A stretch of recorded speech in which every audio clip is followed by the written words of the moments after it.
Welcome students.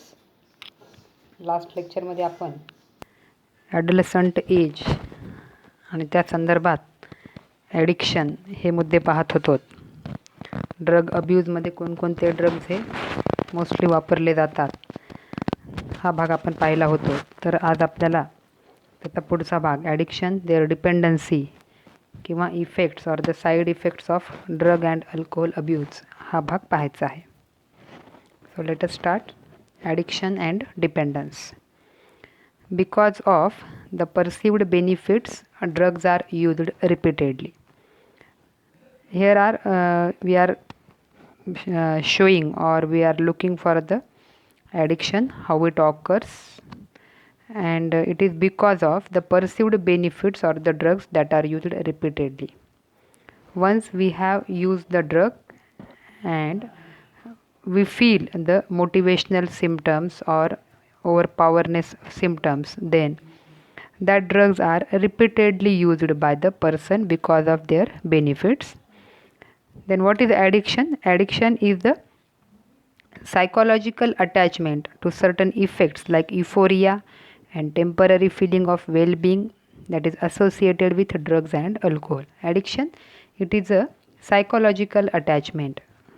म्हणजे काय, तर जेव्हा एखाद्या वेळेस ड्रग्स किंवा अल्कोहोल हे घेतले जातात पहिल्यांदा, तेव्हा त्याच्यामुळं जे काही सुखद भावना किंवा फिलिंग ऑफ वेलबिंग, हॅपीनेस हे जे फिलिंग होतं आहे, या फिलिंगमुळं एक प्रकारची सायकोलॉजिकल अटॅचमेंट त्या ड्रग्ज आणि अल्कोहोलबद्दल वाटते. And that feeling or the attachment is known as addiction. आणि त्या अटॅचमेंटमुळं तो व्यक्ती नेहमी ते ड्रग्ज किंवा अल्कोहोल घेत राहतो आणि मग ते व्यसन बनते. So addiction it is a psychological attachment for certain effects like well-being and happiness, and which is associated with drugs and alcohol is addiction. Due to this thinking, people take them repeatedly even when these are not needed. आणि यामुळे होतं आहे काय, जेव्हा शरीराला गरज नाही तेव्हा सुद्धा त्या गुड फिलिंगमुळं तो जो पर्सन आहे he will take repeatedly.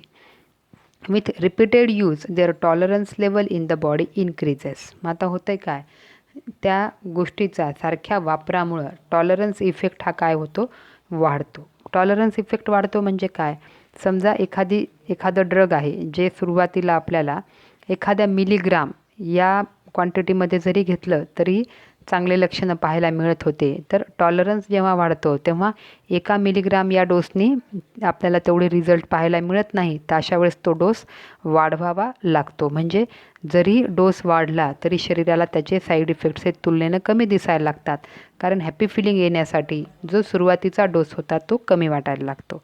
And then body respond only on their higher doses. आणि एकदा का टॉलरन्स इन्क्रीज झाला तर अशा वेळेस जे ड्रग्ज आहेत त्यांच्या लोअर डोसनी इफेक्ट्स मिळत नाहीत. Then the person have to take higher doses of the drugs and this lead to greater intake and addiction. याचा परिणाम काय होतो, मग त्याची क्वांटिटी वाढत जाते आणि क्वांटिटी वाढत गेल्यामुळं सायकोलॉजिकल डिपेंडन्सीही वाढत जाते and the person become addicted. Use of these drugs even once can lead to addiction. मग असे जे ड्रग्ज आहेत हे एकदा जरी घेतले तरी ॲडिक्शन हे होऊ शकते, कारण ती जी फिलिंग आहे यामुळे व्यक्ती रिपीटेडली ते ड्रग्ज घेण्यासाठी प्रवृत्त होत असतो. In the absence of guidance or counselling, person get addicted and becomes dependent on their use. मग अशा वेळेला जर प्रॉपर गायडन्स नसेल किंवा काउन्सिलिंग जर प्रॉपर नसेल तर that person is get addicted, तो व्यसनाधीन बनतो and become dependent on their use. मग अशी कंडिशन येते की त्या व्यक्तीला ते ड्रग्ज किंवा अल्कोहोल जर मिळाले तरच तो बेटर फील करतो, अदरवाईज तो डिप्रेस्ड राहत असतो. That means the dependency increases. Dependence is the tendency of the body to show the characteristics and unpleasant withdrawal syndrome if the regular dose of drugs and alcohol is not taken.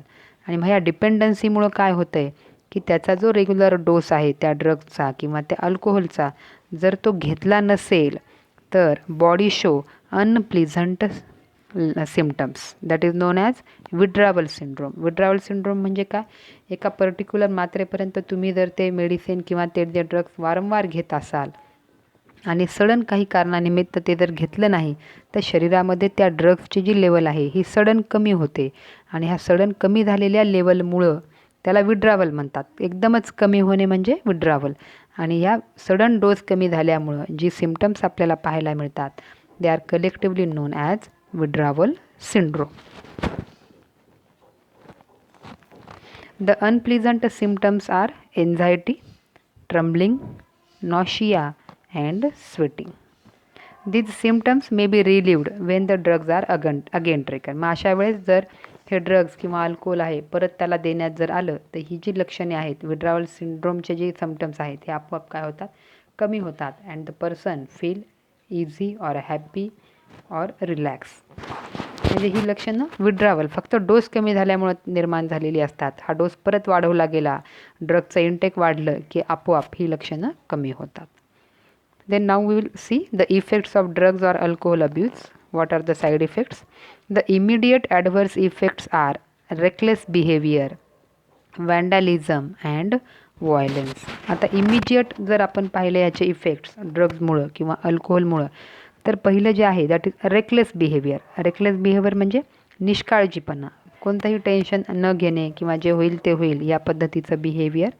Then वँडॅलिझम म्हणजे to cause destruction, विध्वंस करण्याची वृत्ती ही येत असते. आणि violence म्हणजे हिंसा करणे, मारामाऱ्या करणे, कारण ओव्हर एनर्जी आल्यासारखी फिलिंग असते आणि त्यामुळे ही इमिडिएट लक्षणं पाहायला मिळतात. Excessive dose may lead to respiratory failure, heart failure or cerebral hemorrhage and that causes coma and death. आता ह्याचा एक्सेसिव्ह जर डोस झाला तर वेगवेगळ्या ज्या शरीरातल्या सिस्टीम्स आहेत, रेस्पायरेटरी सिस्टीम, हार्ट किंवा कार्डिओव्हॅस्क्युलर सिस्टीम, या सिस्टीम फेल होत राहतात. त्यानंतर सेरेब्रल हेमरेज म्हणजे ब्रेनमध्ये रक्तस्राव होतो आणि त्यामुळं coma and death. These are the adverse effect in excessive dose.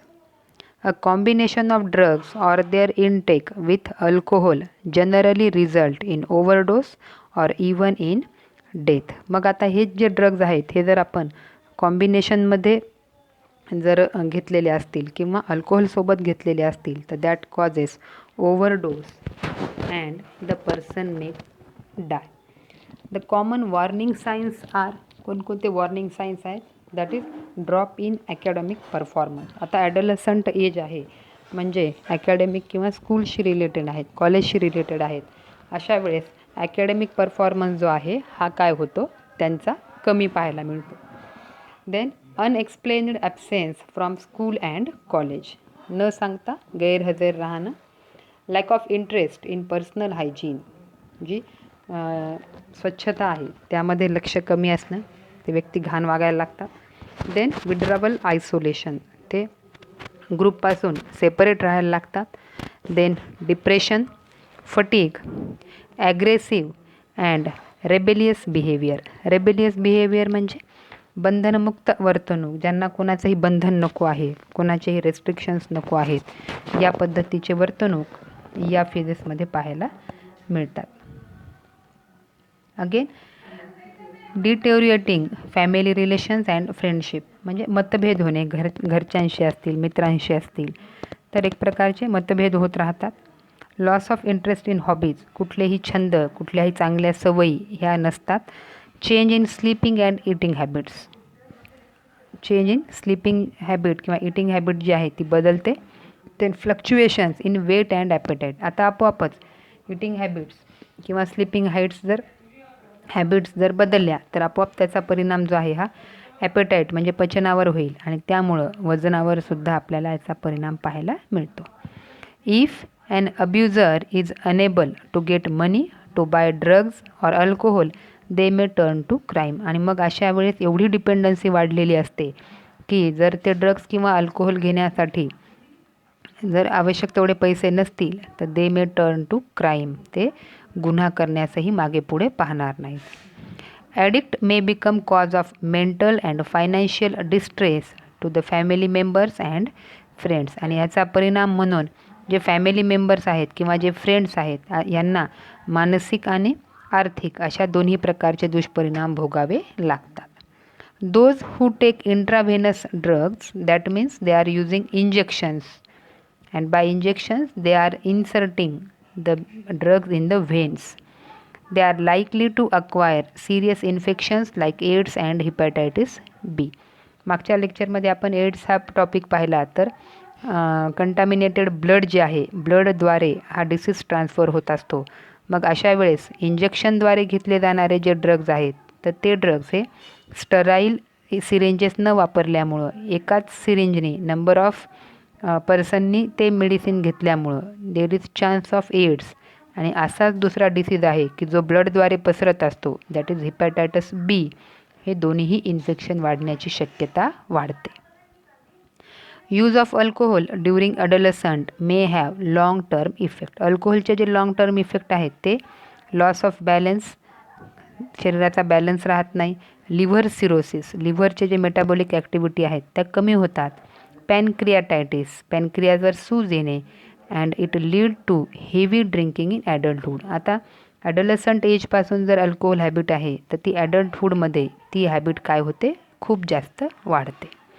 Use of drugs और alcohol for long time they damage nervous system and liver. याचा मुख्य जो परिणाम आहे अल्कोहोलचा हा लिव्हरवर आणि सोबतच नर्वस सिस्टीमसुद्धा डॅमेज झालेली पाहायला मिळते, ज्याच्यामुळं लॉस ऑफ बॅलन्स किंवा लॉस ऑफ कॉन्सन्ट्रेशन या पद्धतीचे लक्षणं पाहायला मिळतात.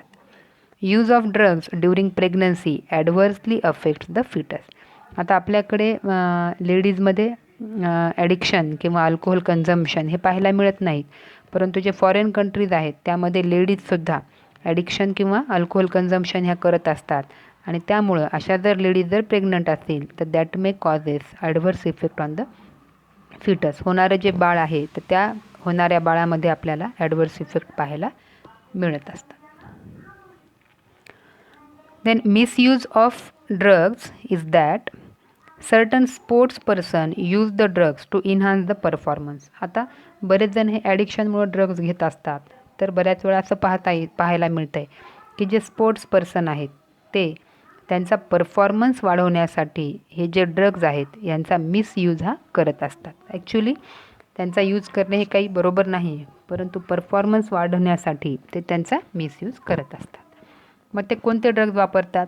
दे use narcotic analgesics, anabolic steroids, diuretics and certain hormones to increase muscle strength and the bulk. मग आता हे मुख्यतः मसल्स जो भाग आहे या मसल्सची स्ट्रेंथ वाढावी, कॅपॅसिटी वाढावी म्हणून narcotic analgesic, anabolic steroids, diuretics किंवा काही हॉर्मोन्स घेत असतात, ज्यामुळं they promote aggressiveness and overall performance. Muscle strength वाढला की आपोआप त्यांचा ॲग्रेसिव्हनेस किंवा ओव्हरऑल परफॉर्मन्स किंवा कॉन्फिडन्स हा वाढला जातो आणि त्यांचा एकंदरीत परफॉर्मन्स वाढतो. म्हणून या ड्रग्सचा ते काय करत असतात, मिसयूज करत असतात. But the side effects of the use of anabolic steroid, परंतु हे जर ॲनाबॉलिक स्टिरॉइड्स जे आहेत हे जर लॉंग ड्युरेशनसाठी जर वापरले तर they may cause side effects. मग कोणते साईड इफेक्ट्स पाहायला मिळतात? In female मस्क्युलनायझेशन. मस्क्युलनायझेशन म्हणजे फीचर्स लाईक मेल. आता ॲक्च्युली फिमेल आहेत, या फिमेलमध्ये आपल्याला फिमेल कॅरेक्टर हे पाहायला मिळायला पाहिजेत, परंतु याचा बदल असा होतो की त्यांच्यामध्ये मेलचे जे कॅरेक्टर्स आहेत हे वाढायला लागतात. म्हणजे कोणत्या पद्धतीने? मस्क्युलर जो स्ट्रेंथ आहे तो वाढतो, ॲग्रेसिव्हनेस हा पाहायला मिळेल या पद्धतीने. Increased in aggressiveness, mood swings, mood हा बदलत राहतो, लगेच चिडणे, लगेच फ्रेश होणे. त्यानंतर डिप्रेशन, ॲबनॉर्मल मेन्शुरल सायकल, जे मंथली येणारी सायकल आहे, मेन्शुरल सायकल आहे ती ॲबनॉर्मल होते, तिचा ड्युरेशन कमी होऊ शकतो किंवा तो वाढूही शकतो. Then excessive hair growth on face and body. आपल्याला माहीत आहे की सेकंडरी सेक्शुअल कॅरेक्टर जरी फिमेलमध्ये तयार होत असले तरी हेअरची जी ग्रोथ आहे ही अंडर आर्म किंवा प्युबिक हेअर्स एवढ्याच भागापुरती मर्यादित असते. फिमेलमध्ये फेशियल हेअर्सची ग्रोथ ही पाहायला मिळत नाही, परंतु हे ॲनाबॉलिक स्टिरॉइड्स घेतल्यामुळं त्यांच्यामध्ये मेलप्रमाणे फेशियल हेअर्स जे आहेत हे आपल्याला ग्रोथ झालेली पाहायला मिळते. Then enlargement of clitoris. आता क्लिटॉरिस हा भाग फिमेल रिप्रोडक्टिव्ह सिस्टीमचा आहे, एक्सटर्नल पार्ट आहे. तर हा जो भाग आहे हा मेलमध्ये पेनिस जो भाग आहे त्या पेनिसशी कोरिलेट करतो, मग त्याची एनलार्जमेंट या ठिकाणी पाहायला मिळते. देन डीपनिंग ऑफ व्हॉइस जो आहे हा पुरुषांसारखा पाहायला मिळतो. इन मेल्स, आता मेलमध्ये याच्या विरुद्ध लक्षणं पाहायला मिळतात. There is formation of acne, pimples यायला लागतील, increased aggressiveness, mood swings, depression. हे कॅरेक्टर दोघांमध्येही सारखेच आहेत. परंतु आता इथं बघा reproductive character, reduction in the size of testis जो आहे मेल रिप्रोडक्टिव्ह महत्त्वाचा जो प्रायमरी गोनॅड आहे त्याची साईज ही काय होते, कमी होते. त्याचं फंक्शनही कमी होते. It decreases sperm production, male gamete फॉर्मेशनची रेट कमी होतो. Then kidney and liver dysfunction, breast enlargement. बघा जसं फिमेलमध्ये मस्क्युलाईन कॅरेक्टर पाहायला मिळतात तसं मेलमध्ये फेमिनाईन कॅरेक्टर पाहायला मिळतात. मेलमध्ये ब्रेस्ट एनलार्जमेंट हे लक्षण सेकंडरी सेक्शुअल कॅरेक्टरमध्ये ॲक्च्युली नॉर्मली नसतं आहे, परंतु या ॲनाबॉलिक स्टिरॉइड्समुळं मेलमध्ये ब्रेस्ट एनलार्जमेंट पाहायला मिळते. त्यानंतर प्रीमॅच्युअर बाल्डनेस म्हणजे टक्कल पडणे. तर मेलमध्ये केस गळायला लागतात आणि त्यामुळे प्रीमॅच्युअर वयाच्या अगोदरच बाल्डनेस हे पाहायला मिळेल. Enlargement of prostate glands, these are all the symptoms that are due to the overuse of anabolic steroids. आता हे फक्त ड्रग्ज अब्यूजमध्ये येणार नाही, ते ॲनाबॉलिक स्टिरॉइड्समध्ये येतील. ड्रग अब्यूजमध्ये अल्कोहोलचे आणि ड्रग्सचे असे वेगवेगळे आपल्याला ॲडवर्स लक्षणं पाहायला मिळतात.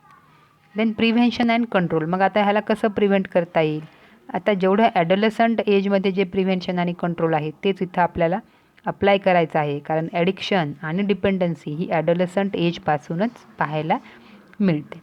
Prevention is better than cure, बरोबर आहे. त्याच्यामुळं दॅट इज बेटर. मुलं जे आहेत त्यांच्यासोबत कम्युनिकेशन वाढवणं आवश्यक आहे. त्यांचे राईट्स जे आहेत त्यांना तेवढंच लक्ष देऊन ऐकणं हे महत्त्वाचं आहे. त्यांचे विचार त्यांना मांडता आले पाहिजेत, ते ऐकून घेतले पाहिजेत. त्याच्यानंतर ओव्हर बर्डन किंवा ओव्हर प्रेशर जे आहे ते त्यांना द्यायला नको. त्यांच्या कॅपॅसिटीनुसार त्यांना परफॉर्मन्स हा त्यांचा ॲक्सेप्ट केला पाहिजे. त्यामुळं prevention is better than cure. Then drug and alcohol abuse is more in adolescent. So in this regard, the parents and teachers, they have a special responsibility. त्याच्यामुळे पॅरेंट्स आणि टीचर्स यांनी त्यांना समजून घेणं, त्यांना समजावून सांगणं, त्यांची एनर्जी ही प्रॉपर चॅनलाइज करणं, त्यांना एखाद्या स्पोर्ट्समध्ये किंवा अदर क्रिएटिव्ह वर्कमध्ये त्यांना इन्व्हॉल्व करून घेणं, या जर गोष्टी केल्या तर हे ॲडोलसंट जे आहेत हे ॲडिक्शन किंवा डिपेंडन्सी याला बळी पडणार नाहीत आणि ते सुद्धा एक सेफ पॉझिटिव्ह लाईफ, एक हेल्दी लाईफ ते सुद्धा जगू शकतात आणि त्यामुळं prevention is better. Here are some questions and this is all about our topic human health and diseases. Thank you.